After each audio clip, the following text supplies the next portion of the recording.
loan application na nagpapaloan mula 5,000 pesos up to 30,000 pesos at isang valid ID lang ang kailangan. Hello mga ka-London! Loan dito, loan doon. Panibagong araw, panibagong online loan application na naman ang ating pag-uusapan at re-reviewin. Tara, samahan niyo akong alamin kung ito na ba ang magiging solusyon sa pera problema natin. At kung bago ka lang sa channel na ito, ay huwag mong kalimutang mag-subscribe at i-click ang notification bell para lagi kang updated sa mga susunod pa nating mga videos.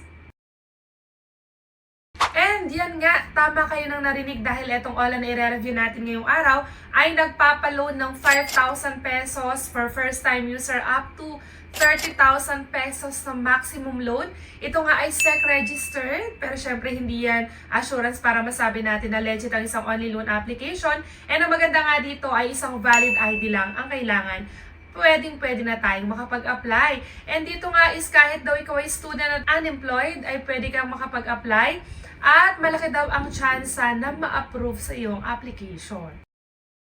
And start pa nga lang ng ating review. Alam ko interesado na kayong malaman kung ano bang online loan application ang i-review natin ngayong araw. Pero syempre kung ikaw nga ay madalas ma-reject sa mga online loan application na iyong ina-applyan at nawawalan ka na nga ng pag-asa dahil sa dinami-dami ng online loan application na in-applyan mo, walang nag-approve sa'yo. Naku, mag-isip ka, baka ikaw ay marami na nga in-applyan at meron kang bad credit history kasi yan ay nakaka-apekto sa ating application. At kung isa ka nga dyan sa mga hindi na-approve, huwag kang mawala ng pag-asa dahil dito sa ating channel ay namimigay tayo ng instant Gcash giveaway sa masuwerteng mapipili. Ano nga lang bang dapat mong gawin?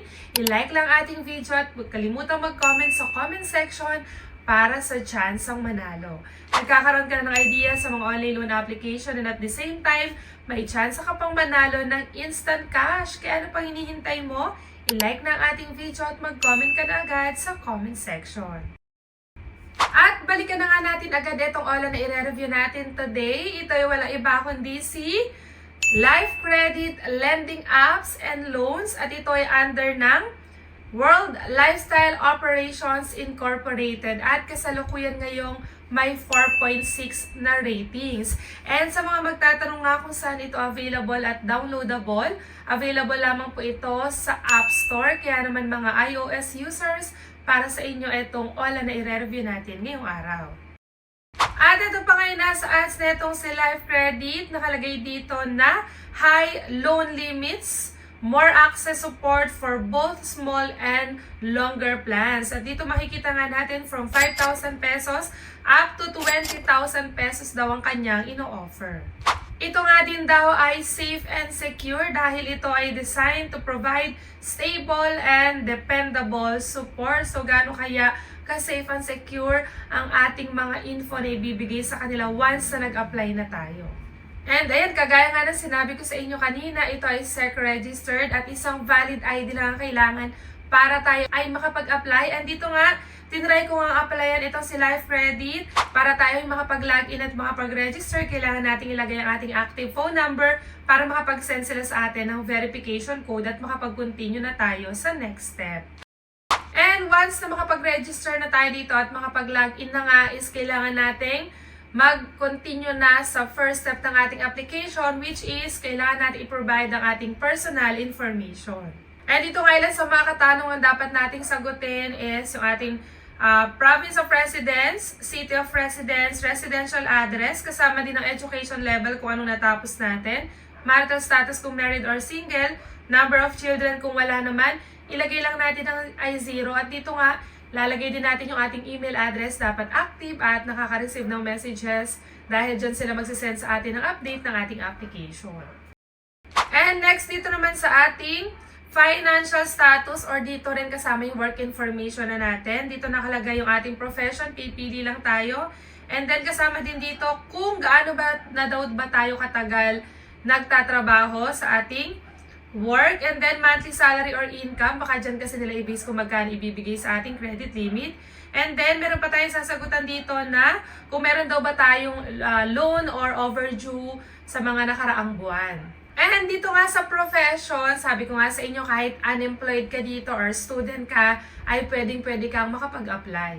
And sa emergency contact naman, kailangan lang natin makapagbigay ng 3. So yung 3 na yon, kailangan alam nila at aware sila na nilagay natin sila na contact reference sa ating paglo-loan dahil malaki ang tsansa na matawagan yan lalong-lalo na kung overdue na tayo at hindi pa tayo nakakapagbayad. And dahil nga isang valid ID lang pwede na tayo makapag-apply, eto yung mga ID na pwede dito kay Life Credit. So pwede ang UMID, National ID, SSS, TIN, passport, driver's license, postal ID, voter's ID, at health card. And ayan nga, ganyan lang kabilis ang ating application dito kay Life Credit. At dito makikita nga natin ang offer niya daw sa atin ay mula 700 pesos up to 30,000 pesos. At dito nga, i-click na natin yung apply now. And dito makikita natin kung magkano yung binigay niya sa ating credit limit. At dito nga, 10,000 pesos ang ibinigay sa atin itong si Life Credit. At kung makikita natin, 120 days daw ang kanyang loan term. And ang amount daw na marireceive natin is 9,992 pesos. Ang kanyang service fee ay 8 pesos lang. At meron siyang interest na 320 pesos. And ang ating date of application nga today is July 10. At ang unang pagbabayad nga natin is sa August 15, 2026. Ito ay magbabayad tayo ng 3,060 pesos. Ang next repayment naman natin is September 25, 2016. 2,740 pesos naman ang ating babayaran. At ang uling pagbabayad natin ay sa November 3. Magbabayad naman ulit tayo ng 2,740 pesos. And dito nga, syempre, kindik na natin yung apply now. At dito nga, makikita natin kung saan ba natin marireceive yung amount na niloan natin at kung saan din natin siya babayaran. Dito, pwede pa rin through bank or e-wallet. At sa e-wallet, pwede ang GCash, pwede rin ang PayMaya at GrabPay. And dito nga, hanggang ngayon, waiting pa rin ako sa approval ng ating application. I-update ko kayo kung ma-approve ba tayo dito kay Life Credit. Pero kung i-check nga natin yung total repayment natin, doon sa 3,060 tapos dalawang 2,740, ang repayment amount lang natin is 8,540 pesos. So, yan ang ibinigay niya kasi sa ating loan details kung 10,000 pesos ang ating ilo-loan. So, medyo mababa itong repayment amount natin at hindi siya aabot ng 10,000 pesos kung ipinakita niya nga sa atin na 9,992 yung marireceive natin sa 10,000 pesos. At kung totoo nga ito na ganun kalaki yung amount or credit limit na ibibigay sa atin nitong si Life Credit, ay masasabi talaga natin na pwede talaga natin siyang maasahan sa oras ng pangangailangan. At kung isa ka na nga sa mga nakapag-loan dito kay Life Credit, pakishare mo naman ang nag-i-experience mo, kung magkano bang ibinigay sa iyong credit limit, kung totoo ba talaga na ganun lang yung kanyang interest at service fee, at syempre yung kanyang loan term, kung gaano kahaba. At eto na nga lang muna, ang kabuang loan details na binigay sa atin itong si Life Credit. I-update ko kayo once na ma-approve or ma-disapprove tayo sa ating application. At kung gusto mo nga manalo sa ating pa-GCash giveaway, i-like lang ating video at mag-comment sa comment section para sa chance ang manalo.